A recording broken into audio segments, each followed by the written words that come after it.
அஸ்ஸலாமு அலைக்கும் வரஹ்மத்துல்லாஹி வபரகாத்துஹு. கண்ணியமிக்க அன்புக்குரிய சகோதரர்களே, நான் முஸ்தகீம் மூலை, அதாவது பொதுவாக என்னுடைய யூடியூப் தளத்தில் நாடளாவிய ரீதியில் உள்ள விடயங்களையும், அதே போல் இஸ்லாமிய பயான்கள், அதே போல் இன்னும் முக்கியமான விடயங்களையும் பேசிக்கொண்டு வருகின்றேன். அந்த அடிப்படையில் இன்று நாம், அதாவது எமது நாட்டில் நாம் எதிர்நோக்கக்கூடிய, அதாவது 21ஆம் திகதி, இம்மாதம் 21ஆம் திகதி எதிர்நோக்கக்கூடிய அந்த ஜனாதிபதி தேர்தலை பற்றி கொஞ்சம் உங்களோட பேசலாம், பரிமாறிக்கொள்ளலாம் என்று நான் நினைக்கின்றேன். அதற்கு முதல் என்னுடைய இந்த யூடியூப் தளத்தை சப்ஸ்கிரைப் பண்ணாதவர்கள் சப்ஸ்கிரைப் பண்ணிக்கொள்ளுங்கள். அதே bowl like பண்ணக்கூடியவர்கள் like பண்ணிக்கொள்ளுங்கள், comment பண்ணக்கூடியவர்கள் comment பண்ணிக்கொள்ளுங்கள். அன்புக்குரிய சகோதரிகளே, நேயர்களே, இம்மாதம் 21ஆம் திகதி நாம் மிகவும் முக்கியமான ஒரு நாளாக எமக்கு இருந்து கொண்டிருக்கின்றது. அதுதான் எங்கள் அனைவருக்கும் தெரியும், ஜனாதிபதி தேர்தல், பிரசிடென்ட் எலெக்ஷன் என்று ஒன்று 21ஆம் தேதி இருக்கின்றது. அந்த பிரசிடென்ட் எலெக்ஷன் என்று பார்த்தால், எமது ஒரு சிறிய ஒரு நாடு, அந்த சிறிய ஒரு நாட்டில் அதாவது 32 வேட்பாளர்கள் நான் நினைக்கின்றேன் போட்டியிடுகின்றார்கள். இந்த 32 வேட்பாளர்களிலும் ஒருவர் தான் ஜனாதிபதியாக தெரிவு செய்யப்படுவார். அதுதான் நிதர்சனமான உண்மை. ஏனைய அனைவரும் தோல்வியடைவார்கள். ஒருவர் எதிர்க்கட்சி தலைவராவார், ஏனைய அனைவர்களும் தோல்வி அடைவார்கள். ஒருவர் மாத்திரம்தான் ஜனாதிபதியாக தெரிவு செய்யப்படுவார். இதற்கு முன்னால் நாம் எங்களுக்கு முன்னால் இருந்த ஜனாதிபதிமார்களை பார்த்தால், முதலாவது வில்லியம் கொஃபல் ஆவார். 71 முதல் 78 வரை நாட்டை ஆட்சி செய்தவர். அதற்கு பின்னால் ஜேஆர் ஜெயவர்தன் அவர்கள் 78 முதல் 89 வரை நாட்டை ஜனாதிபதியாக ஆட்சி செய்திருக்கின்றார். அதற்கு பிறகு ஆர் பிரேமதாஸ் அவர்கள் 89 முதல் 99 வரை நாட்டை ஆட்சி செய்திருக்கின்றார். அதேபோல் டிபி விஜயதுங்க இடைக்கால ஜனாதிபதியாக 93 முதல் 94 வரை, ஒரு வருடம் குறைந்தது. அதற்கு பின்னால் சந்திரிகா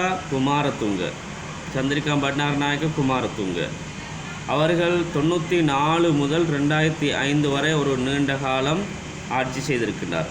அதற்கு பின்னால் மஹிந்த ராஜபக்ச அவருடைய காலம்தான் இலங்கை மிகவும் மோசமான இந்த அடைவை அடைவதற்கு காரணம் இந்த மஹிந்த ராஜபக்ச இவர்களுடைய குடும்பங்கள். 2005 முதல் 2014 வரை நாட்டை ஜனாதிபதியாக ஆட்சி செய்திருக்கின்றார்.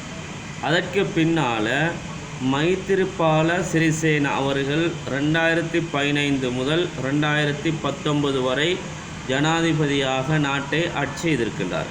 அதே போல் கோட்டாபய ராஜபக்ச, எங்கள் அனைவருக்கும் தெரியும், கோட்டாபய ராஜபக்ச என்று சொல்லக்கூடியவர் ஸ்ரீ மகாபோதிக்கு வந்து நாம் பெரும்பான்மை மக்களின் மூலமாகத்தான் ஜனாதிபதியாக தெரிவு செய்யப்பட்டேன் என்று முதலாவது நஞ்சி கருத்தை அவர் என்ன செய்தார்? கக்கினார். துவேஷமான கருத்தை கக்கினார். அவர் அதிகப்படியான வாக்குகள், அதாவது 69 லட்சத்துக்கும் அதிகமான வாக்குகளை பெரும்பான்மை வாக்குகளை எடுத்து ஜனாதிபதியாக தெரிவு செய்யப்பட்டு துரத்தப்பட்ட ஒருவர். ஜனாதிபதியாக தெரிவு செய்யப்பட்டு பெரும்பான்மை மக்கள் அந்தளவு கொண்டாடி, அந்தளவுக்கு அவரை ஜனாதிபதியாக தெரிவு செய்து அவர்களே விரட்டிய ஒருவர் தான் இந்த கோட்டாபய ராஜபக்ச. அவர்களை வீட்டுக்கு விரட்டியதற்கு பின்னால் ரணில் விக்ரமசிங்க அவர்கள் ஒரே ஒருவராக அவருடைய கட்சியில் போனஸ் ஆசனத்தில் வந்து யாருமே அந்த ஜனாதிபதி பொறுப்பை, நாட்டுடைய பொறுப்பை எடுக்காததுக்கு பின்னால் ரணில் விக்ரமசிங்க அவர்கள், தற்கால ஜனாதிபதி கௌரவ் ரணில் விக்ரமசிங்க அவர்கள் அந்த ஜனாதிபதி பொறுப்பை எடுத்து இன்று வரைக்கும், அதாவது 21ஆம் தேதி வரைக்கும் நாட்டை ஆட்சி செய்து கொண்டு வருகிறார். எங்கள் அனைவருக்கும் தெரியும். நடக்கக்கூடியது 9வது ஜனாதிபதி தேர்தல்.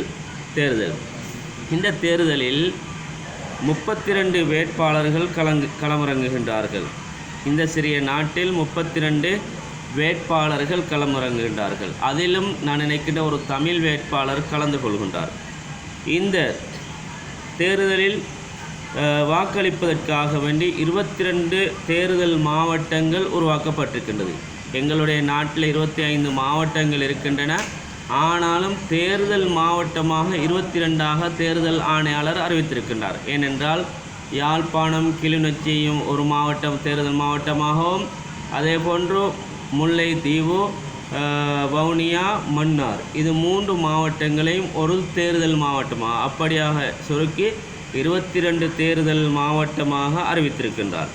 இந்த 22 தேர்தல் மாவட்டங்களில் 160 வாக்குச்சாவடி பிரிவுகள் இருக்கின்றது.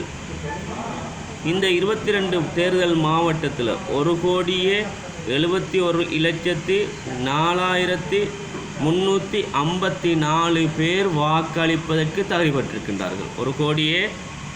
1,71,4,354 வாக்காளர்கள் வாக்களிப்பதற்கு தெரிவு செய்யப்பட்டிருக்கின்றார்கள். இதற்குள்ளால் நாம் பார்க்க வேண்டும், தேர்தல் அறிவித்ததற்கு பின்னால் தேர்தல் மேடைகளில் எவ்வாறான நச்சு கருத்துக்களை ஒவ்வொருத்தரும் பரப்பியிருக்கின்றார்கள். முதலாவது, எங்களுடைய களிமா சொன்ன முஸ்லீம் பாராளுமன்ற உறுப்பினர்கள், முஸ்லீம் அமைச்சர்மார் எவ்வாறான மோசமான கருத்துக்களை பரப்பியிருக்கின்றார்கள். ஹரீஸ் அவர்கள் சொல்லியிருக்கின்றார். எப்படி என்றால், ஜனாதிபதி அவர்கள் ஒரு முஸ்லீம் பாராளுமன்ற உறுப்பினருக்கு சாராய பார் லைசன்ஸ் கொடுத்திருக்கின்றார். உண்மையிலே ஹரீஸ் ஒரு இஸ்லாமியன், ஹரீஸ் எம்பி அவர்கள் ஒரு இஸ்லாமியன் என்று சொன்னால் அவர் உண்மையிலே அதனை வெளிப்படுத்த வேண்டும் அல்லது சொல்லாமல் இருந்திருக்க வேண்டும். அவர் செய்தது பிழை, சொல்லியது பிழை. சொன்னால் அவர் யார் என்று ஐடென்டிஃபை பண்ண வேண்டும். அந்த பாராளுமன்ற உறுப்பினர் யார், ஏன் அவர் ஒரு கட்சியிலிருந்து இன்னொரு கட்சிக்கு வந்ததுக்கு பின்னால் அவரை மக்களுக்கு மத்தியில் அசிங்கமாக பிரபல்யப்படுத்தியிருக்கிறார். அவருடைய பெயரை அவர் பிரபல்யப்படுத்த வேண்டும். அதற்கு பின்னால் நாம் பார்க்கின்றோம், எங்களுடைய அலி சப்ரி அவர்கள்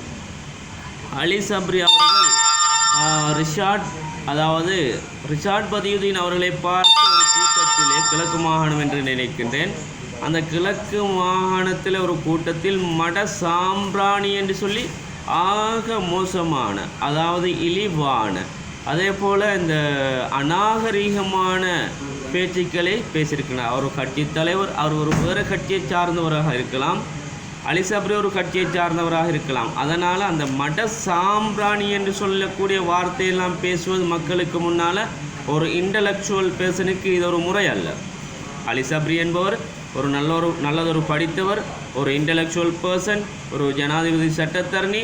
இவர் இப்படி மோசமான வார்த்தைகளை பேசுவார் என்றால் அவருக்கு இது ஒரு பொருத்தம் இல்லாத ஒரு விடயம் என்று தான் நான் நினைக்கின்றேன். அதே போல் அத்தாவுல்லாவை எடுத்துக்கொண்டால் அத்தாவுல்லாவும் ஆக மோசமான வார்த்தைகளை ஒவ்வொரு மேடைகளையும் பேசியிருக்கின்றார்கள். அதே போன்று ரவுஃப் ஹக்கீமாக இருக்கலாம், அதே போன்று ரிஷாடாக இருக்கலாம், அதே போன்று இஷாக்காக இருக்கலாம், அதே போல் ஃபைசல் காசிமாக இருக்கலாம், அதே போன்று கௌரவ ஹரீஸாக இருக்கலாம், அதே போன்று தௌஃபீக்காக இருக்கலாம். யாராக இருந்தாலும் அவர்களை சாராத எதிர்கட்சியைச் சேர்ந்தவர்களுக்கு அப்படி அவப்பெயர்களை சூட்டுகின்றார்கள். உதாரணமாக ரவுஃப் ஹக்கீம் ஒரு கட்சியிலிருந்து அடுத்த கட்சியினரை பற்றி பேசுவது, ஹரீஸ் ஒரு கட்சியில் இருந்தால் அடுத்த கட்சியில் உள்ளவனை பேசுவது, அலி சப்ரி ஒரு கட்சியில் இருந்தால் அடுத்தவனை பற்றி பேசுவது. ஆனால் குர்ஆன் என்ன சொல்வது தெரியுமா? மா எல்ஃபிலும் இன் கவுலின் இல்லாததை ரகீபுன் அதீத். நீங்கள் பேசக்கூடிய ஒவ்வொரு பேச்சுக்களையும் ரகீபும் அதீதும் கவனித்து கொண்டிருக்கின்றார்கள் என்பதாக குர்ஆன் சொல்லுகின்றது. ஆனால் நீங்கள் கொஞ்சம் அமல் செய்திருக்கலாம், ஏதோ கொஞ்சம் நஞ்சமாக அமல் செய்திருக்கலாம். இந்த தேர்தல் தினம் அறிவிக்கப்பட்டதற்கு பின்னால் மேடைகளில் நீங்கள் அவரை பற்றி பேசிவிட்டு உங்களுடைய எல்லா நன்மைகளையும் நீங்கள் அவர்களுக்கு கொடுத்து விட்டீர்கள்.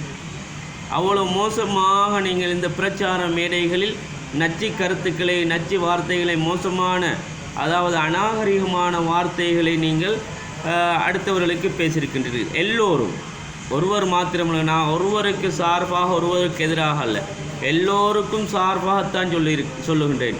எல்லோரும் நீங்கள் என்ன செய்கின்றார்? ஒருவர் இன்னொருவரை, அடுத்தவரை பற்றி. இதுவெல்லாம் எதற்காக வேண்டி? நீங்கள் மக்களுக்கு சேவை செய்வதற்காக இல்லை.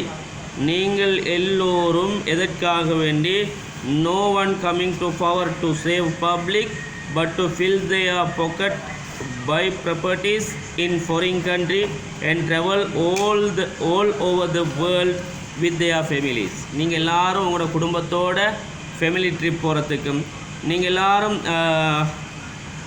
எக்கனாமிக் ஃப்ளைட்டில் போகிறதுக்கும், அதே போல் நீங்கள் எல்லோரும் சுகண்டிகளை அனுபவிக்கிறதுக்கும், நீங்கள் எல்லோரும் இந்த அடுத்தடுத்த நாட்டுகளில் இடங்கள் காணிகளை பூமிகளை அதே போன்ற வீடுகளை எல்லாத்தையும் வாங்குறதுக்கு அவனுக்கு எவ்வளோ கஷ்டப்படுறீங்க.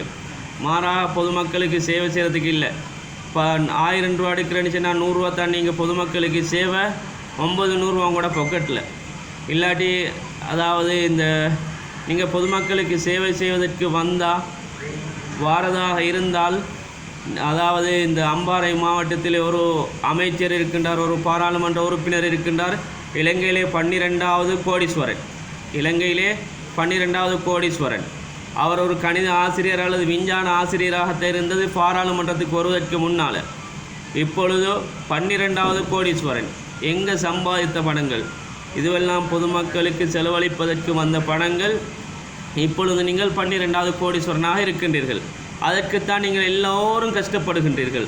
ரோஃபக்கீமாக இருக்கலாம், ரிஷாடாக இருக்கலாம், ஹரீஸாக இருக்கலாம், தௌஃபீக்காக இருக்கலாம், அதே போல் கௌரவ மன்னித்து கொள்ளுங்கள் எல்லோரும் கண்ணியப்படுத்தி பேசுகின்றேன், திரு தௌஃபீக்காக இருக்கலாம், அதே போல் இன்னொரு என்ன பாராளுமன்ற உறுப்பினர் 21 22 முஸ்லீம் பாராளுமன்ற உறுப்பினர்கள் இருக்கின்றார்கள் என்று நினைக்கின்றேன். கௌரவ இஷாக் ரஹ்மானாக இருக்கலாம், என்னுடைய மாவட்டத்தைச் சேர்ந்தவர். எல்லோரும் உங்களுடைய கௌரவத்தையும் கண்ணியத்துக்காக வேண்டி அந்த கதிரை அலங்கரை சூடு காட்டுவதற்காக வேண்டித்தான் நீங்கள் எவ்வளவு நச்சு கருத்துக்களை மோசமான கருத்துக்களை ஒருவருக்கொருவர் நீங்கள் ஏசுகின்றீர்கள் பேசுகின்றீர்கள். இவ்வாறு ஏசிவிட்டு பேசிவிட்டு பாராளுமன்றத்திலே கூத்துக்கும்மாளங்களை அடிக்கின்றீர்கள். அதே போல் இன்னும் சில விடயங்களை நான் சொல்ல வேண்டும். உதாரணமாக மும்முனை போட்டி இருக்கின்றது. சஜபேயா அல்லது கடிகாரமா அல்லது ரணில் விக்ரமசிங்கவா, இப்படியாக மும்முனை போட்டிகள் இருக்கின்றது. நாமல் ராஜபக்ச 4வது இடத்தில் தான் இருக்கின்றார். அது அல்லாஹ்வுடைய கையில் இருக்கின்றது. ஆட்சியை கொடுப்பதும் அல்ல, ஆட்சியை கொடுக்காமல் இருப்பதும் அல்ல. ஆட்சியை தீர்மானித்து விட்டான். யாரை கையில் கொடுக்கணும்னு சொல்லி அல்லாஹ் தீர்மானித்து விட்டான். ஆனாலும் எங்களுடைய பார்வையில் மும்முனை போட்டி. ரணில் கௌரவ ஜனாதிபதி ரணில் அவர்களுக்கும், அதே போன்று சஜபேயுடைய தலைவர் சஜித் பிரேமதாஸ் அவர்களுக்கும், அதே போன்று கடிகாரத்தின் தலைவர் அனுரகுமார திசாநாயக் அவர்களுக்கும், இந்த 3 பேருக்கும் தான் மும்முனை போட்டி நடைபெற்று கொண்டிருக்கின்றது. இவர்களுடைய கூட்டத்தை பார்த்தால் திரளான மக்கள் ஒவ்வொரு கூட்டங்களையும் கலந்து கொள்ளுகின்றார்கள். இவர்களோடு இருக்கக்கூடியவர்கள் யார் என்பதுதான் என்னுடைய கேள்வி. உதாரணமாக சன்ன ஜெயசுமன டாக்டர் ஷாஃபியுடைய விடயத்தில் மும்முரமாக ஈடுபட்டவர்.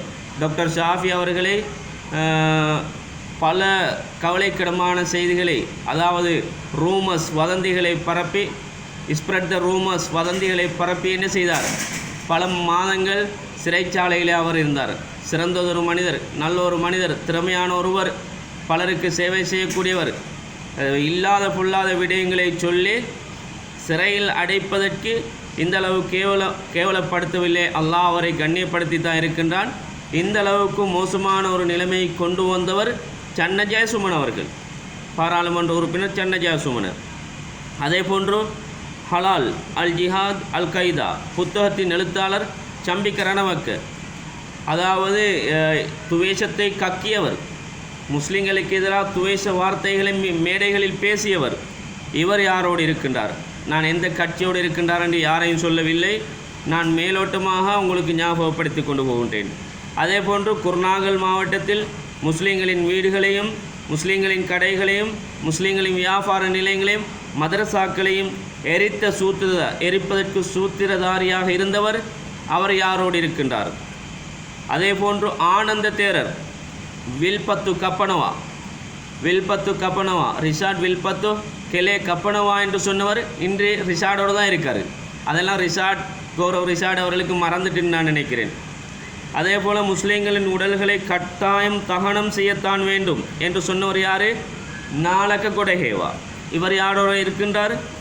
எந்த கட்சியோடு ஒட்டி இருக்கின்றார்? சத்தாதிச தேரர் எந்த கட்சியோடு ஒட்டியிருக்கின்றார்.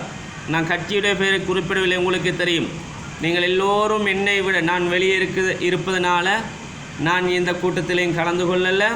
அதனால் எனக்கு என்னை விட உங்களுக்கு நன்றாக தெரியும் என்று நினைக்கின்றேன் யார் யார் எவரோடு இருக்கின்றார்கள் என்று. அதே போல் அனுரவுக்கு வாக்களிப்பவர்கள் நரகவாதிகள். அசாத் சாலி சொல்லியிருக்கின்றார். மரியாதையற்ற பேச்சுகள், அதாவது எத்தனையோ வயதுக்கு மூத்தவர்கள் அந்த மேடையில் அந்த பேச்சுக்களை கேட்பதற்கு வருவார்கள். பெண்கள் வருவார்கள், சிறியவர்கள் வருவார்கள், பெரியவர்கள் வருவார்கள், உலமாக்கள் வந்திருப்பார்கள். மரியாதையற்ற அடே என்ற வார்த்தையை பாவிக்கின்றார். இவர்கள் எல்லாம் நாங்கள் தலைவர்கள் என்று சொல்ல முடியுமா? இவ்வாறு அநாகரிகமான பேச்சுக்களை மேடை பேச்சுகளில் தவிர்த்து கொள்ள வேண்டும். நீங்கள் உங்களுடைய சுயநலத்துக்காக வேண்டித்தான் என்று நீங்கள் ஆதரிக்கின்றீர்கள் ஒவ்வொருவரையும். எல்லா விடயங்களையும் மறந்து அல்மரும் மாமான் நஹப்ப, நான் ஒருவரையும் அதாவது விரும்பிவிட்டால் அவர் செய்த எல்லா மோசமான செயல்களும் எனக்கு மறந்துவிடும். ரசூலுல்லாஹ்வுடைய ஹதீஸ், மனிதன் யாரை விரும்புகின்றானோ அவனோட தான் இருப்பான், விளைஞ்சா. அதனால் நான் யாரை நேசிக்கின்றேனோ செஞ்ச தவறு எல்லாம் மறக்கடிக்கப்பட்டு விடும். அதனால் நீங்கள் ரணில்வாதியாக இருக்கலாம், நீங்கள் சஜித்வாதியாக இருக்கலாம், நீங்கள் அனுரவாதியாக இருக்கலாம். அதே போன்று இத்தகந்த சத்தாத்தி சத்தேரர் யாரோடு இருக்கின்றார்? மொட்டு கட்சியோடு இருக்கின்றார். அதே போன்று நான் நினைக்கின்றேன் கொழும்பு மாவட்ட மொட்டு கட்சியின் பாராளுமன்ற உறுப்பினர் சரத் விஜயசேகர. எங்களுக்கு தெரியும், அந்த ஈஸ்டர் தாக்குதலுக்கு பின்னால் அதிகமாக முஸ்லீம்களை பற்றி பேசியவர் அந்த சரத் வீரசேகர் என்று சொல்லக்கூடியவர் தான். SLPPயின் மொட்டு கட்சியின் பாராளுமன்ற உறுப்பினர். அதிகமாக ஸ்ரீலங்காவில் முஸ்லீம்களை மோசமாக கேவலமாக பேசிய ஒருவர் தான் அந்த சரத் வீரசேகர் அவர்கள். இன்று நாமளுடைய கட்சியோடு இருக்கின்றார். நாமளுடைய கட்சியில் இருந்தவர் இப்போது நாமளுக்குத்தான் உதவியாக இருக்கின்றார், பிரச்சார மேடைகளில் இருக்கின்றார் என்று நினைக்கின்றேன். அதே போன்று மஹிந்தானந்த அழுத்கமகே நாவலப்பிட்டி ஆசனர் வெறும் முஸ்லீம்களை பற்றி அதிகமாக மோசமாக பேசியவர். இன்று ஆசாத் சாலிக்கு நல்லம், அடுத்தவர்களுக்கு நல்லம். இன்று அந்த மஹிந்தானந்த செய்த விடயங்கள் எல்லாம் மறந்திருக்கும். அதே போன்று பவித்ரா வன்னியாராய்ச்சி COVID-19 மரணித்த எங்களுடைய உடல்களை அடக்கம் செய்வதற்கு தராத ஒரு சுகாதார அமைச்சராக இருந்தும் தர முடியும். ஆனால் அவருக்கு பவர் இருந்தது, ஆனால் தர முடிந்திருக்கும். ஏன் தரவில்லை? கொடுக்கக்கூடாது. முஸ்லீம்களுக்கு நாங்கள் அநியாயம் செய்ய வேண்டும். இந்த பவித்ரா வன்னியாராய்ச்சி யாரோடு இருக்கின்றார்? இப்போது இருக்கக்கூடிய கௌரவ ரணில் விக்ரமசிங்க அவர்களோடு தான் இருக்கின்றார்கள். இப்படியாக எடுத்துக்கொண்டால் கண்ணியத்துக்குரியவர்களே, அரசியல்வாதிகள் மாறி மாறி இருக்கின்றார்கள். எல்லோரும் எங்களுக்கு எதிரானவர்கள் தான், அதிகமானவர்கள் எங்களுக்கு எதிரானவர்கள் தான். ஆனால் எங்களுடைய வாக்குகளை நாங்கள் நிதானமாக வாக்களிக்க வேண்டும். யாருக்கு வாக்களித்தால் சிறந்தது என்று சிந்தித்து ஒரு முறைக்கு 2 முறை சிந்திக்க வேண்டும். கட்சி எங்களுக்கு ஒரு இந்த வணக்கம் அல்ல, கடமை அல்ல, ஒரு மார்க்கம் அல்ல. ஒரு சிலர்கள் நினைக்கின்றார்கள் சஜபே என்றால் என்னுடைய மார்க்கத்தை விட்டு கொடுப்பதற்கு தயார். அதே போன்று ரணிலுடைய கட்சி என்றால் எனக்கு ஒரு மார்க்கத்தை விட்டு கொடுப்பேன், நான் ரணிலுடைய கட்சியை விட மாட்டேன். அதே போன்று கடிகாரம் என்றால் எனக்கு ஒரு மார்க்கம், சமயம், நான் அதை விட்டு கொடுக்க மாட்டேன், தொழுகை விட்டு கொடுப்பேன். அதே போன்று என்னுடைய மார்க்கத்தை விட்டு விடுவதற்கு நான் தயார். இந்த கட்சிகளை விட்டு விடுவதற்கு யாரும் தயார் இல்லை. ஆரம்பத்தில் சம்பிக்க ரணவுக்கே எதிர்த்தவர்கள். அதே போன்று வில்பத்துவ ரிஷாட் தான் வெட்டினவர், வில்பத்து காட்டை அளித்தவர் ரிஷாட் என்று சொன்னவர் ஆனந்த தேரர். இன்று அவரோடு ரிஷாடும் அந்த கட்சியில் இருக்கின்றார், அந்த ஹாமதுரும் அந்த கட்சியில் இருக்கின்றார். அதே போன்று சன்ன ஜெயசுமன, எங்களுக்கு தெரியும், சன்ன ஜெயசுமனும் அந்த கட்சியில் தான் இருக்கின்றார். ஆனால் அதெல்லாம் மறந்து இன்று ஒன்றாக ஒரு குலை தேங்காய் போன்று அவர்கள் இருக்கின்றார்கள். எல்லாம் மறந்து விட்டார்கள். ஆனால் நாங்கள் பொதுமக்கள் தான், வாக்காளர்கள் தான் பிரிந்து விட்டோம். எனவே எங்களுடைய வாக்குகள், பொன்னான வாக்குகள், 21ஆம் தேதி எங்களுடைய பொன்னான வாக்குகளை சிறந்த ஒரு தலைவர், நான் எந்த தலைவர் என்று சொல்லவில்லை, எந்த தலைவருக்கு கொடுப்பதாக இருந்தாலும் முஸ்லீம்கள் ஒரு பெரும்பான்மை தலைவருக்கு தான் கொடுக்க வேண்டும். ஒன்று சஜித், அல்லது ஒன்று ரணில், அல்லது ஒன்று நாமல், அல்லது ஒன்று கடிகாரத்தின் தலைவர் அவர் அல்லது ஏனைய தலைவர்கள் 32 தலைவர்களும் பெரும்பான்மையைச் சேர்ந்தவர்கள். நாங்கள் பெரும்பான்மையான ஒருவருக்குத்தான் வாக்களிக்கப் போகின்றோம். எனவே யார் வந்தாலும் பெரும்பான்மையில் ஒருவர் தான் ஜனாதிபதியாக தெரிவு செய்யப்பட போகின்றார். எனவே நாட்டை ஆட்சி செய்யக்கூடியவர் நல்ல ஒருவராக இருக்க வேண்டும். எங்களுடைய மார்க்கத்துக்கு முரணில்லாதவராக இருக்க வேண்டும். எங்களுடைய கோட்பாடுகளுக்கு எங்களுடைய இஸ்லாத்துக்கு மாற்றம் இல்லாதவராக, அதாவது எங்களுடைய இஸ்லாத்துக்கு எதிரான கருத்துக்களை விதைக்காதவராக இருக்க வேண்டும். இப்படியான ஒருவரை நாங்கள் தெரிவு செய்தால் எங்களுக்கு போதும். எங்களுக்கு அவர் உதவி செய்யவும் தேவையில்லை, எங்களுக்கு அவர் இந்த மண்வெட்டி தரவும் தேவையில்லை. இன்று எங்களுடைய அரசியல் எப்படின்னா, ஒரு மண்வெட்டி தந்தாரா, அந்த கட்சியால் எங்களுக்கு ஒரு மண்வெட்டி தந்தாரா, அல்லது ஒரு கோழி குஞ்சு ஒரு 5-10 தந்தாங்களா, அவங்களுக்கு நாங்கள் வாக்களிப்போம். அதுவல்ல, எங்களுடைய மார்க்கம்தான் எங்களுடைய நாட்டில் எங்களுக்கு பெருசு. எங்களுடைய நாடு எந்த அளவுக்கு கேவலமாக போயிருக்குன்னுச்சுன்னா, எக்கனாமிக் கிரைசிஸில் எங்களுக்கு தெரியும். ஆரம்பத்தில் கிலோமீட்டர் கணக்கில் பெட்ரோலுக்கு டீசலுக்கு மண்ணெண்ணெய்க்கு நின்றோம், கேஸ் இல்லாமல் இருந்தோம், கரண்ட் இல்லாமல் இருந்தோம், கரண்டை வெட்டினார்கள். அதே போல் பங்களாதேஷ் எங்களுக்கு தெரியும். பங்களாதேஷ் எப்படிப்பட்ட நாடு, ஒரு வறுமையான நாடு. பங்களாதேஷில் கடன் பட்டோம். பங்களாதேஷ் நாட்டுக்கு சென்று எங்களுடைய நாட்டு தலைவர்கள் கடன் பட்டு வந்தார்கள். இன்னும் அப்படியான ஒரு நெருக்கதிக்கு எங்களுடைய நாடு ஆளாகக்கூடாது, நாடு செல்லக்கூடாது. அதனால் நாங்கள் ஒரு நல்ல ஒரு தலைவரை தெரிவு செய்வோம். நல்ல ஒரு தலைவரை தெரிவு செய்து எங்களுடைய வாக்குகளை, அவர் நல்லவர் என்பதற்கு சாட்சி தான் எங்களுடைய வாக்கு. அவர் தவறு செய்தால் எங்களுக்கும் அவருடைய தவறில் பங்கு இருக்கின்றது.